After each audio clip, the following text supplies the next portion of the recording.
అందరికీ నమస్కారం. ఈరోజు కథ పేరు ఒక మజ్ను కోసం. నా వీడియో గనక మొదటిసారిగా చూస్తుంటే నా ఛానల్ని సబ్స్క్రైబ్ చేసుకోండి. తెల్లవారుజామున 5:30 అవుతుంది. వినీకి నిద్ర పట్టడం లేదు. లేచి టెర్రస్ పైకి వెళ్ళింది. తను ఎప్పుడు కూర్చొనే ప్లేస్లో కూర్చొని దీర్ఘంగా ఆలోచిస్తుంది విని.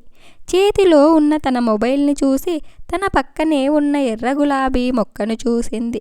ఒక్కసారిగా తన జ్ఞాపకాలన్నీ తన చుట్టూ గిర్రున తిరిగాయి. తన గుండెలోంచి వస్తున్న దుఃఖం కన్నీటిలా మారి అప్పుడే విచ్చుకున్న ఎర్ర గులాబీ రెక్కలపై పడింది. ఆకాశం ఎర్రబడింది. సూర్యుడు ఉదయిస్తున్నాడు. కానీ వినీకి మాత్రం తన జీవితం ఇంకా చీకటిగానే ఉంది. వినీ, ఎక్కడున్నావు? ఆ పిలుపు వినగానే ఉలికిపాటుగా వెంటనే తన కన్నీళ్లను తుడుచుకొని నార్మల్ అయ్యింది విని. ఇక్కడున్నావా? నీకోసం ఇల్లంతా వెతికానంది పార్వతి. విని చప్పున వెనక్కి తిరిగి, నీకు తెలుసు కదమ్మా, అప్పుడప్పుడు ఎర్లీ మార్నింగ్ టెర్రస్ పై ఇలా ఈ పూల మొక్కల మధ్య కూర్చొని నేచర్తో గడపటం నాకిష్టమని అని చెప్పింది.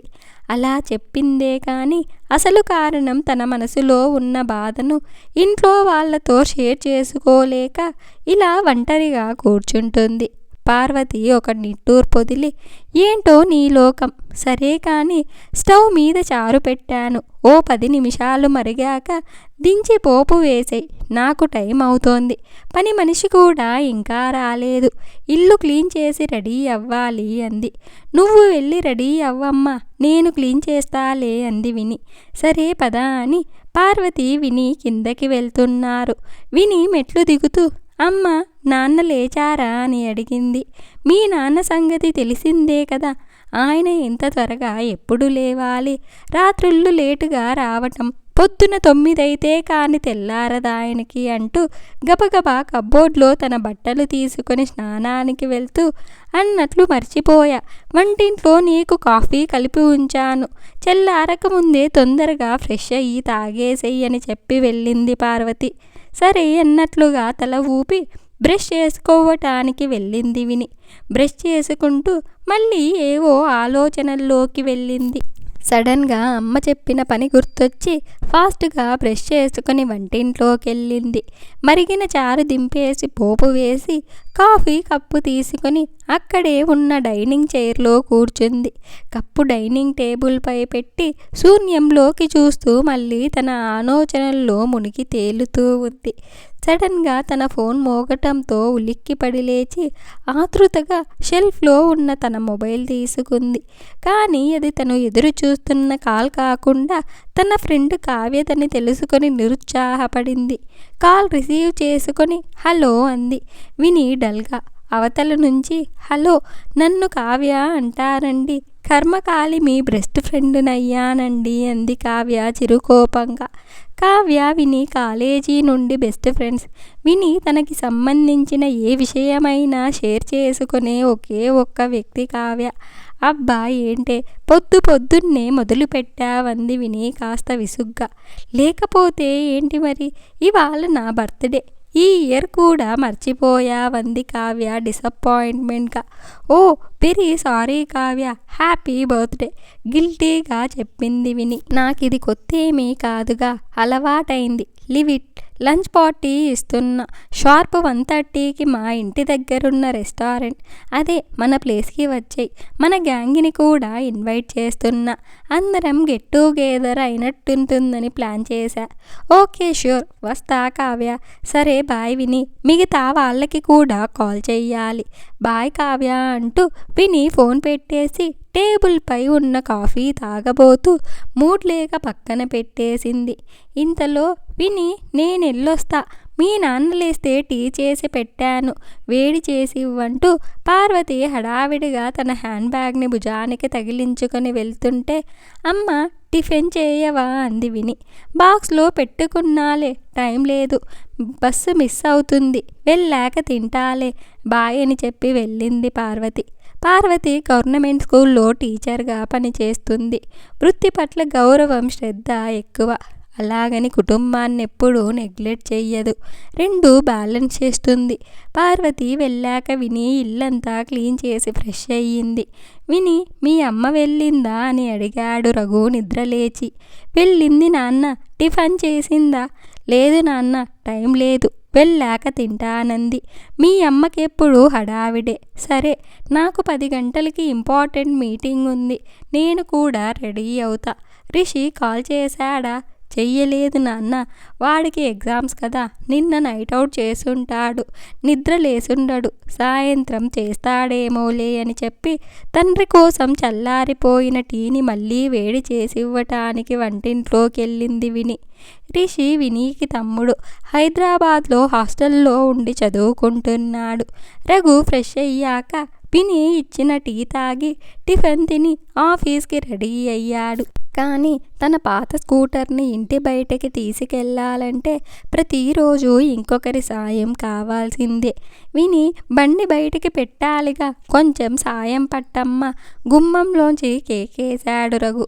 విని పరుగున వచ్చి, ఎందుకు నాన్న ఈ డొక్కు స్కూటర్తో ఇన్ని తంటాలు, కొత్తది కొనుక్కోవచ్చు కదా అంది చిరుకోపంగా.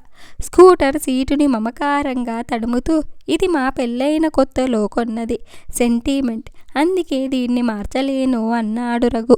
విని చిన్నగా నవ్వి, ఆ నాన్న, ఇవాళ కావ్య బర్త్డే, లంచ్కి ఇన్వైట్ చేసింది, నేను వెళ్తున్నా, కీస్ పక్కన పిన్ని వాళ్ళింట్లో ఇచ్చేసి వెళ్తా అని చెప్పింది.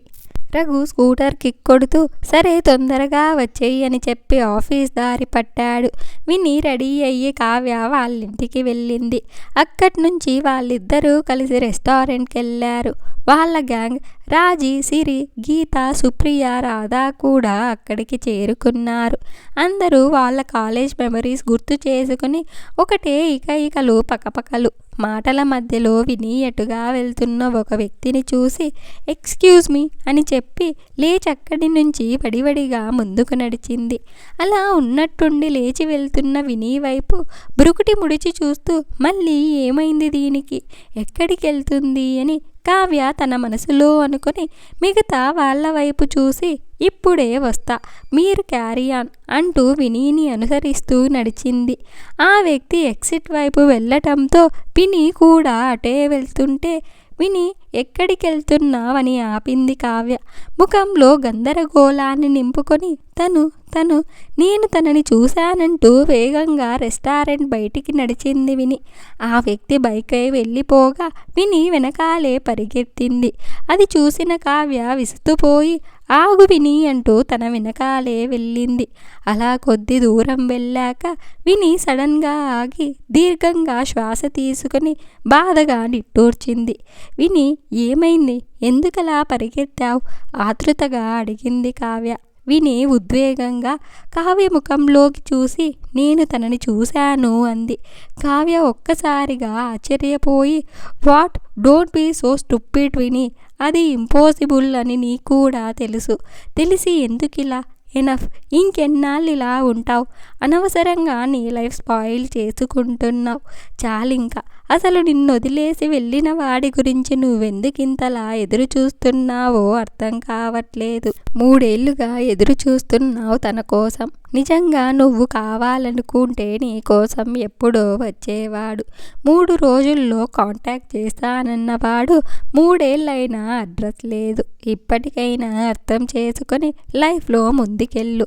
మర్చిపో గతాన్ని, మర్చిపో అతన్ని అంది కాస్త ఆవేశంగా.